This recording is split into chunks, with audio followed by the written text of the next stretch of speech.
Looking at our world from a theological perspective, this is the Theology Central Podcast, making theology central. Good afternoon, everyone. It is Saturday, July the 3rd, 2021. It is currently 3:35 p.m. Central Time, and once again, I'm coming to you. Well, I was going to say once again, I'm coming to you live from Victory Baptist Church, which I just said. Once again, I'm here live on the air. There. Is that better? I'm correcting my intro while I'm giving it. Yes, I mess up my intro so many times. I really do. I mean, we have the professional intro, so do I really need an additional intro on top of our professional intro? Should I reevaluate my whole life? Has my whole life been a big mistake? Okay, I'm getting a little carried away. Welcome, everyone. Yes, this is the Theology Central Podcast, and yes, I'm here, Victory Baptist Church, inside the empty sanctuary, Ovalo, Texas. It is July the 3rd. Yes, all the things. I'm going to repeat everything I said until you're sure you know exactly what you're listening to. It is July the 3rd. I hope you're having a wonderful day here in the United States of America. It's 4th of July weekend. 4th of July weekend. I hope you're having a great one. Look, I know I am very painfully aware that doing podcast episodes during a holiday weekend is a really, really bad idea. If I look at the numbers today, not good. Now, what I'm hoping is that Monday or Tuesday, all of a sudden the numbers just jump way up because everyone's catching up with all the episodes that I have done. So whenever you hear this, thank you for listening, but we know what it's time for, right? Enough of all of the silliness, enough of all of that. Let's get serious. You ready? It is time to once again return to the book of Psalms, Psalm chapter 37, and engage in another Bible study exercise. Now, if you are new to the Bible study exercise, where have you been? But welcome. Here's what you need. You need a Bible. You need a Bible, obviously. I would argue a physical Bible, actual, tangible, physical, not a digital one. I would argue for a physical Bible because I think it's important to touch and mark and have in your hand. A notebook, something to write with. I would challenge you to download the Blue Letter Bible app. You said, well, I thought you said I didn't want a digital Bible. The Blue Letter Bible app, we're going to use that for Greek and Hebrew. All right, that's what and for a concordance. All right, physical Bible, notebook, pencil, Blue Letter Bible app. Also, I mean, everyone should have a good Bible dictionary.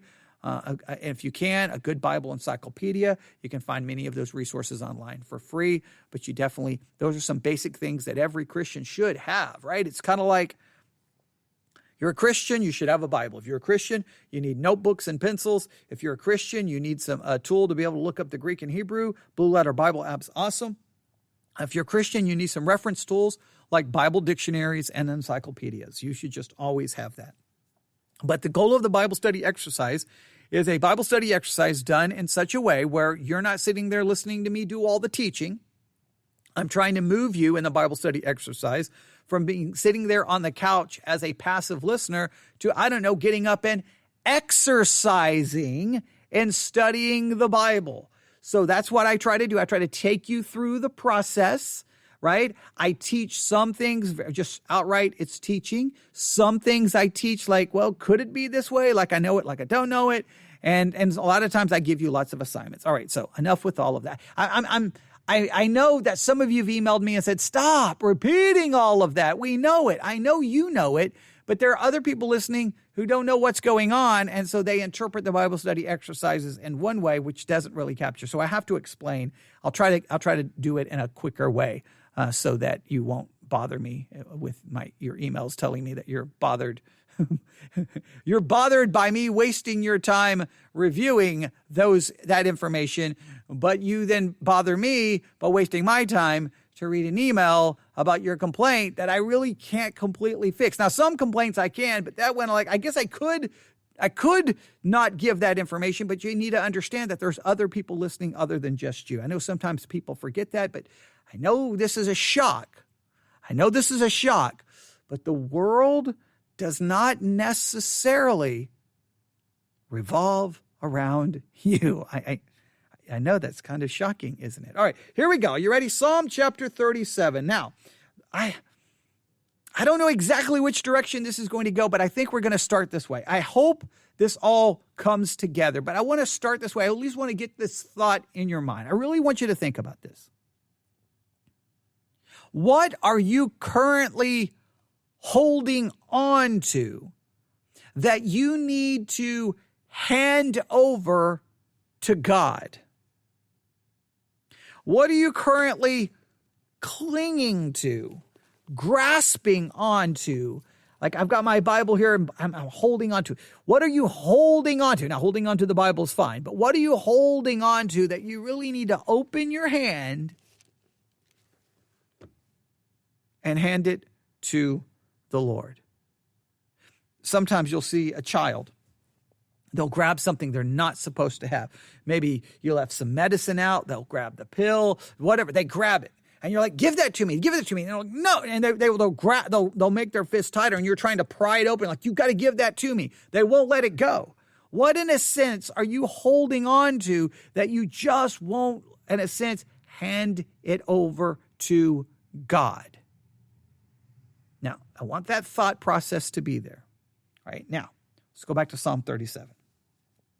Psalm 37, as we have stated, I believe Psalm 37 is best interpreted as being understood like this, that the psalmist, whomever it may be, many Bibles will say, and commentaries will say David. Others will say they're not so sure. So whomever it may be, we do know this, that this individual, according to Psalm 37, verse 25, the psalmist identifies himself and says this about himself: I have been young, and now I am old.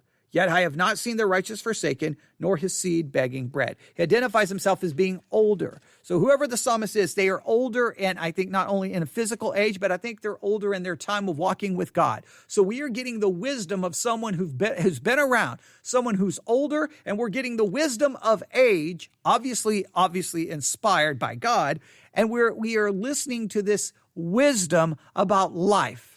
And in the beginning of the psalm, he just jumps right in. He doesn't waste any time. This is a wisdom psalm, so at times it's written a little bit like a proverb. We're told, first of all, some things that we need to not do, some things we need to get rid of. And that is, fret not, Psalm 37:1, fret not thyself. Again, Psalm 37:1, fret not thyself. That's the idea of anger. Don't be burning with rage because of evildoers. Neither be thou envious against the workers of iniquity, and do not have jealousy. We don't need anger and jealousy towards the wicked world. All right. Why? Because we need to have an eternal perspective, not a temporal perspective. That's found in verse 2. The eternal perspective is very simple. For they, the wicked doers, shall soon be cut down like the grass and wither as the green herb. That soon is from an eternal perspective, and they're going to be cut down, and there's going to be judgment. So what do? We replace that anger and that envy with trusting in the Lord and doing good. We trust in the Lord. This is a secure confidence in God, and we do good. And the reason we do this, so that thou shalt dwell in the land, and verily thou shalt be fed. Now that is clearly a promise to Israel and about them being in the land. The bottom line is trusting in God and doing good. There is blessings that flow from it. Verse 4, delight thyself also in the Lord, and he shall give thee the desires of thine heart. We spent a lot of time yesterday on this idea of delighting ourselves in God. And the idea of delight here is not just taking pleasure in. Delight here, the Hebrew word, really speaks of being soft, pliable, effeminate, dainty. And it's the idea of having a soft heart towards God. And if you have a soft heart towards God, that means God is the only thing that will ultimately satisfy your heart. Your heart is soft towards that, desires that. Nothing else. Your heart is hardened towards everything else, but soft towards God. Therefore, God is the only thing that can satisfy your heart. All right. And that's why the promise is he'll give you the desires of your heart. Now, today we come to verse 5. Psalm 37, verse 5. Commit thy ways unto the Lord, trust also in him, and he shall bring it to pass. Now, the first thing that jumps out at me as a Bible student, and hopefully it jumps out at you, is wait a minute. In verse 3, we have trust, and now we have trust mentioned again in verse 5. So is it the same Hebrew word for trust? We'll look into that. But the first thing we have here is an emphasis on commit my way unto the Lord. Commit my way. Now, what does the word commit mean? What does it mean? Well, let's do some work on the word commit. All right, we'll use the Blue Letter Bible app. We'll open up the interlinear. All right, we'll go to the Hebrew word. If I said Greek, I apologize. The Hebrew word. And let's find out what commit means in the Hebrew. It's from this Hebrew word. Strong's H 1556. Galal. Galal. Galel. Galel. Galel. All right, now Galel means, well, before we get to, let's do it this way. Galel is used 18 times in the King James. Galel is used 18 times in the King James. Interesting enough, 9 times it's translated roll, R-O-L-L. What? So commit means to roll? What does that mean? Okay, 3 times seek occasion, 1 time wallow, 1 time trust, 1 time commit, 1 time remove, and 1 time run down. That seems kind of interesting. The definition of galal is now listen to this, to commit, to remove, roll away, down together, run down, seek occasion, trust, and wallow. Pretty much kind of the idea of what we've got. If you look up the outline of biblical usage, it goes something like this. Let's see if this helps us. To roll away, roll down, roll together. To roll up, to flow down, to roll, to be rolled, to roll oneself, to roll away. All right, that's the outline of biblical usage is all of this idea of rolling something away, rolling something together. All right, the lexicon, the Hebrew lexicon gives us this idea: to roll as stones, to roll off or away from anyone. All right? Transfer what is rolled away. Now, I think now we're getting an idea. I think we're getting the concept, right? It's the idea that there is something that we have, and we, in a sense, we release it and we roll it away from us to God. We roll it away to Him. We roll it away from ourselves. I have it, like right here in my hand. You can't see this, but here on the table, I'm holding a bottle of water, right? I'm holding it in my hand, all right? I'm going to knock the microphone over. I'm holding it in my hand. You can hear it. Now I'm going to put the bottle on the table, and I'm rolling it. I just rolled it across the table. I rolled it away. That's the idea here. That's the idea. I think sometimes we see the word commit. It's like commit, like I'm committed to God. Now, I understand this idea, but the point here is this is to really get a correct understanding. It's to roll it. I'm rolling it away from me. Here it is. It's my bottle. I've got the water. It's mine, right? I purchased it, but I'm rolling it away. Now, now in this illustration, it's mine. I purchased it. Now, when it comes to ourselves before God, well, we actually belong to Him, and if we're Christians, well, He purchased us. So we even have less ownership of it, right? We have even less ownership if you think of it from that perspective, but we won't go there for now. But it's the idea to roll away. Now, let's go back. Hang on, I'm going to pick up my commit thy way. Commit thy way. All right, let's look at this. Commit thy way.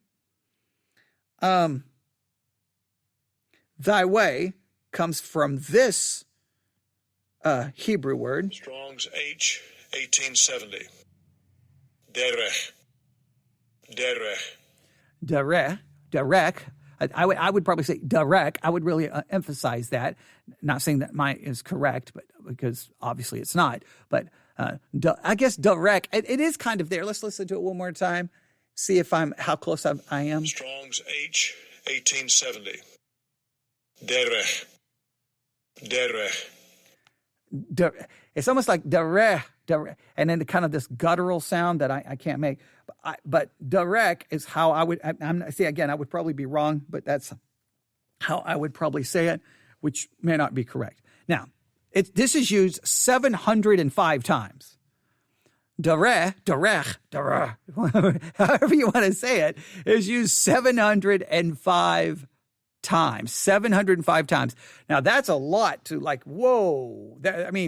We obviously cannot look up one way. We could look up all 705. I don't know how beneficial it would be. Let's look at how it's translated.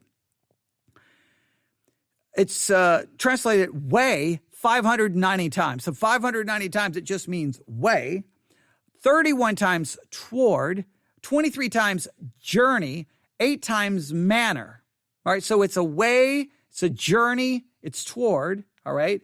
A Strong's definition gives us the idea, a road, all right, so that's interesting, a road, a course of life, a mode of action, along the way because of, by conversation, custom, ward, journey, manner, passenger, through, toward, basic idea. The outline of biblical usage, though, the emphasis is here. Way, road, distance, journey, manner, roadway, path, journey, direction, manner, habit, of course of life, of moral character. So basically, the way is I'm committing my road, I'm committing my distance, I'm committing my journey, I'm committing my manner, I'm committing my path, I'm committing my direction. I'm committing my manner and habit. I'm committing my moral character. I'm rolling it all over to Him. These are things that we love to say, my way, my path, my hope, my dreams, my aspirations, my wants, my needs, me. And what we do here, according to this, to Psalm 37, is we commit or we roll that way unto the Lord. We roll that over to Him. So again, let me ask you, what are you holding on to? What are you clinging on to? What are you holding on to that you won't give to Him? Now, let me make it very clear. I want to make sure we understand this. When we roll over to the Lord, our path, our way, I want to make sure you understand this. There are 3 aspects I want you to get. You need to roll over your path, your journey of the past with all of its failures, all of its lets down, and you got to roll that over to Christ, right? Forgetting the things that lie behind and pressing forward. You confess it and you give it to Him. Everyone else may want to bring up the photos from the past and go, look at this and look, burn it. Burn that bridge. It's over. It's gone. It's covered in the blood of Jesus Christ. Everyone else can bring it up, but that's okay. Who's going to lay anything at the charge of God's elect? So you roll over the past journey.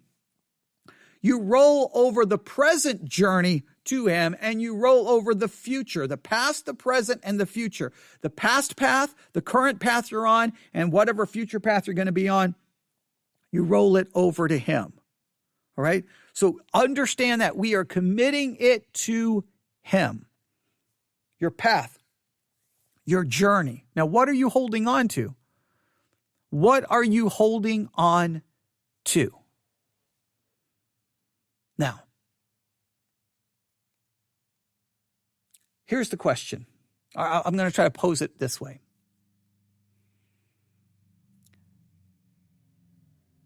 The level, let me say it this way. The reality of you rolling over to Christ, your path, your journey, and your way is demonstrated by your, I want to state this, it's demonstrated by your lack of making the way about you. All right. I know that's not the most articulate way, but I'm doing this on purpose, right? Because I'm trying to get you to think this through. I have right here in my journal. I have a certain ways of writing this down, but I don't want to give it away. I'm trying to get you thinking it through. I want you to understand this. Here you are. Hey, commit your path, commit your journey, commit it all to Him. Roll it over to Him. So here you have it. Like I'm here at this time. I'm rolling it over. Here it all is. Rolling it over to the Lord.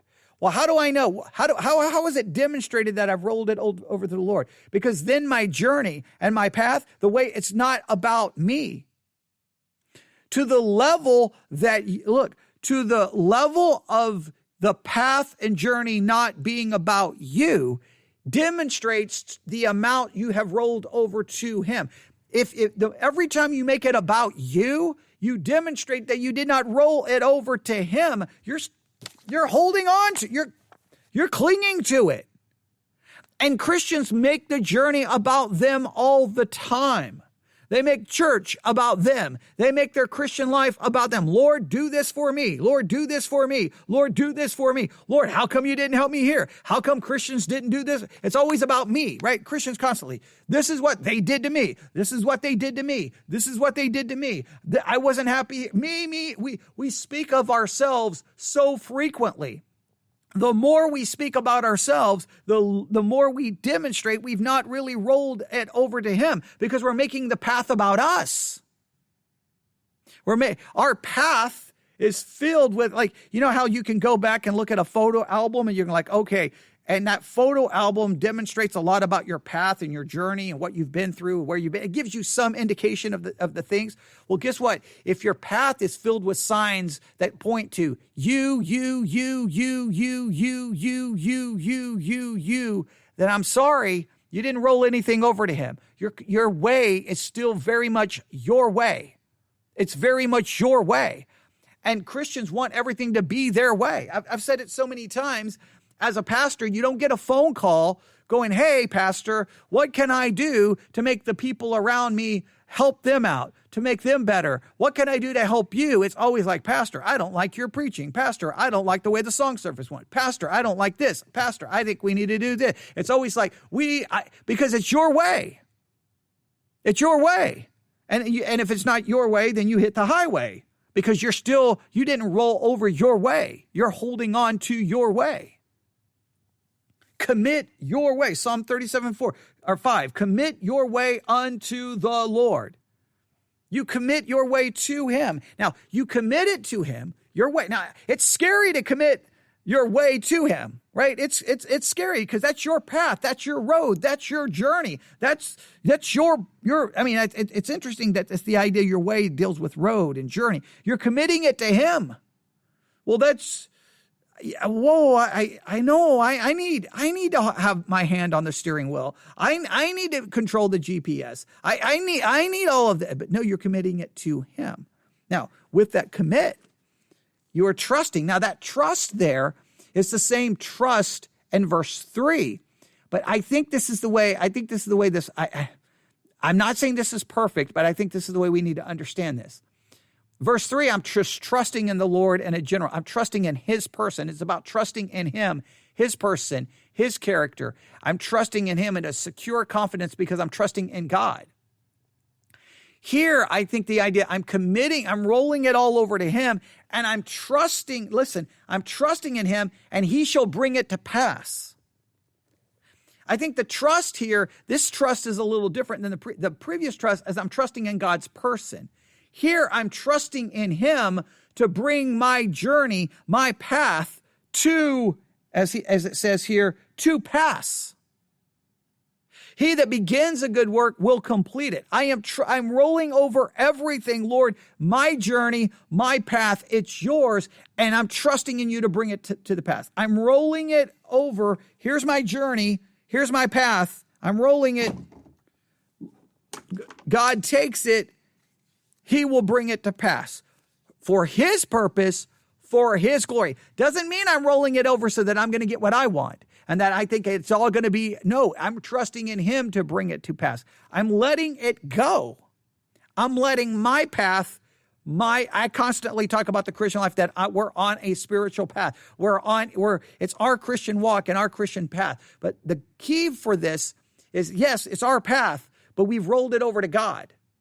And now we're following along, and he will bring us from where he started us all the way, just as he brought Israel out of captivity to the promised land. The Lord he brings us out of spiritual captivity and will bring us to heaven. I am trusting in him to bring it to pass. I think commit there is the idea of rolling over, and the trust is connected with that. Let's see how this is, how other translations handle this. Let's look at other translations and see how they handle this. All right, give me 1 second here. I'm going to go to Google just so that you know how I do this, because you can do the exact same thing. Go to Psalm 37, verse 5. Longtime listeners, you already know where we're going. Then I look for the entry that says BibleHub.com. Here it is, and I'm going to get all the English translations. All right, here we go. Psalm 37:5, New International. Commit your way to the Lord, trust in him, and he will do this. He will do this. All right. Now, verse 6 may come into play here, but that's okay. I just think that if I'm trusting my way, he's going to do something with that way. New Living Translation, commit everything you do to the Lord, trust in him, and he will help you. I think he's going to help me do what? Is verse 6 going to come into play here? I'm going to give you an assignment with verse 6. All right. ESV, commit your way to the Lord, trust in him, and he will act. Well, he's going to act on the way that I've given him. I've rolled it over to him. Commit your way to the Lord, trust in him, and he will do it. Commit thy way unto the Lord, trust also in him, and he shall bring it to pass. That's the King James. I think he's going to bring to pass my path, my journey. Now, here's what I want you to consider. And the King James, verse 6, is and. All right. Commit thy way unto the Lord, trust also in him, and he shall bring it to pass. And. Now, I want you to try to answer this. How is verse 6 connected to verse 5? Do you think it's a continuation of thought, or it's just separate thought? Hey, do this, and on top of that, this is going to happen. Do you think they're related? Do you think they're connected? Do you think they're disconnected? And what is actually being promised in verse 6? What is being promised in verse 6? So how is verse 6 connected to 5? And what exactly is being talked about in verse 6? What is God... In verse 6, it says, and he shall bring forth. What is he going to bring forth? What exactly is being promised here? What's being promised in verse 6? How is verse 6 connected to 5? And what is being promised? That is your assignment. But I want you to understand 5 as rolling over your path to him and trusting him to bring that path to its ultimate conclusion for his purpose and his glory. So what are you holding on to?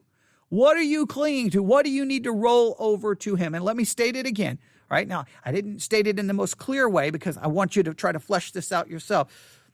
The level, let me state it this way.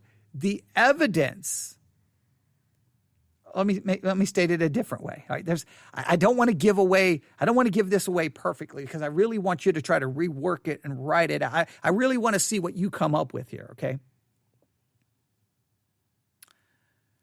To the level that you don't make your path about you is the level to which you have rolled things over or handed things over to God.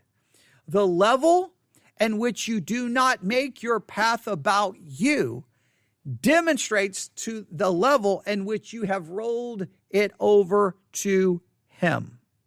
The more it's about you, the less you've handed over to him.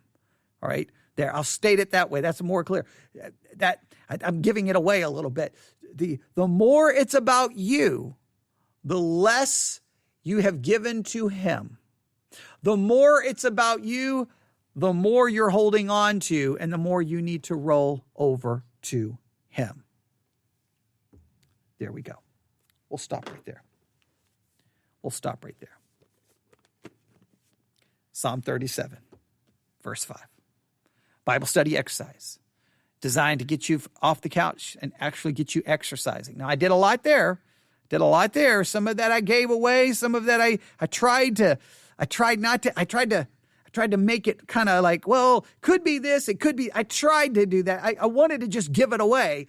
I kind of gave it away a little bit there at the end, but you can flesh it out, maybe even better. Because see, if I just give you a great quote and you write it down, you're like, oh, that's a great quote. But if you have to flesh out the quote and how to summarize it, then look, you'll remember what you come up with more than you will remember what I say, because it's a part of your process of trying to figure out Psalm 37. But there's your assignment. Verse 6. How is verse 6 connected to 5, and what is being promised in verse 6? Right? Email me all of your work. newsif@yahoo.com. newsif@yahoo.com. I look forward to seeing what else you come up with in Psalm 37. I think it's an amazing chapter, a lot to consider, and I hope God will bless you as you study his word. God bless.